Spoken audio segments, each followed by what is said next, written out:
maayarka magaalada Gabiley iyo xildhibaanada golaha deegaanka degmada Gabiley ayaa saaka waxay u jarmaadeen inay soo kormeeraan mashaariic kala duwan oo laga fulinayo magaalada Gabiley iyo sidoo kale magaalada Kalabayd.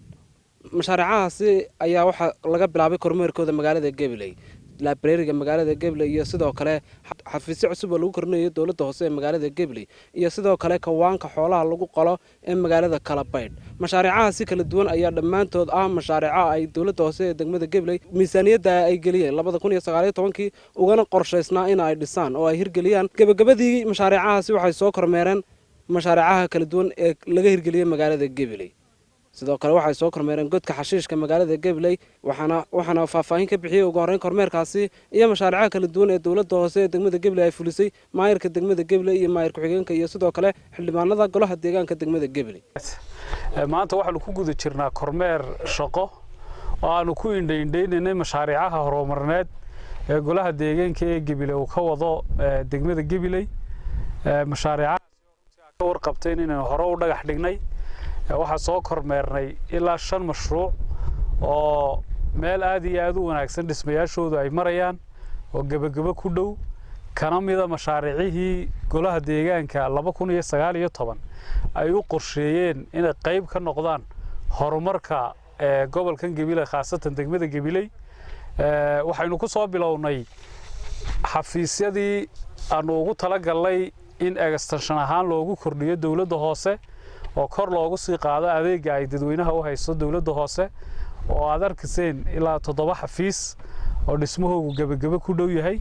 xafiisyadaasi oo runtii ay la socoto sidii bilicdana kor loogu qaadi lahaa. waxaynu ku xigsiinay mashruucii weynaaye maktabadda qaranka Gabiley oo meel aad iyo aad u wanaagsan iyaduna marasa oo jecel lahay inaanu ku ammaano guddidii aanu u xil saarnay dhamaystirka mashruucaasi iyo shirkadda gacanta ku haysaba. mashruucaasi wuxuu ahaa sanadkan mashruuca u weyn ee ka socday magaalada iyagoo aanu ugu baaqano dadweynaha inta hadhay imika mashruuca maktabadda qaranka waa intii dadweynaha hadday tahay ganacsato hadday tahay dadweynaha kale oo aanu isleenahay insha Allah taala si wanaagsan ay uga qayb qaadan doonaan. waxaynu ka soo bireynay kormeerka 7 xafiis ee dawladda hoose iyo hoolkii weynaaye loo dhisayay rugta kaydinta dawladda hoose library-gii dayrkii weynaa ee aynu ku xafidaynay nadaafadda halkan aynu imika joogno oo kawaankii Kalabayd waanan kaga farxad badanahay sababtaan uga farxad badanahay kormeeradii hore maanta oo farxadaydu way ka badan tahay intii hore.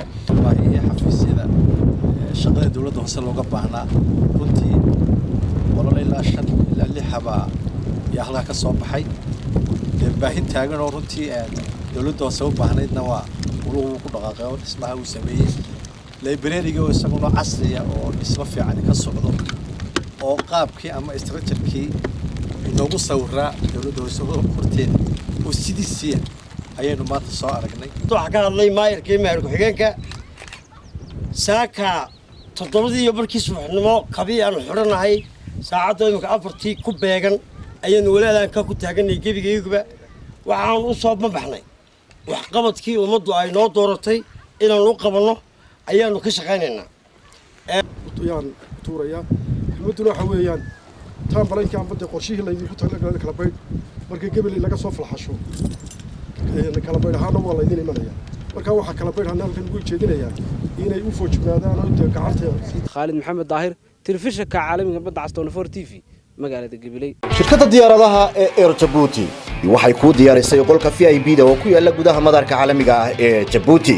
soo dhaweyn diiran iyo si gaar ah lagu shaqeeyo ayay kula diyaar yihiin shaqaalaha shirkadda oo kugu adeegaya goob si casri ah u qalabaysan naftuna raaxa iyo deganaansho ka helayso. waxa kale oo ku diyaara gaari kuwa raaxada ah oo ku geynaya halka ay diyaaraddu ka kacayso. wixii faahfaahin ah ee inta dheer kala xiriir taleefanka iyo ciwaanada shaashada kaaga muuqda. Djibouti sugar. Djibouti sugar.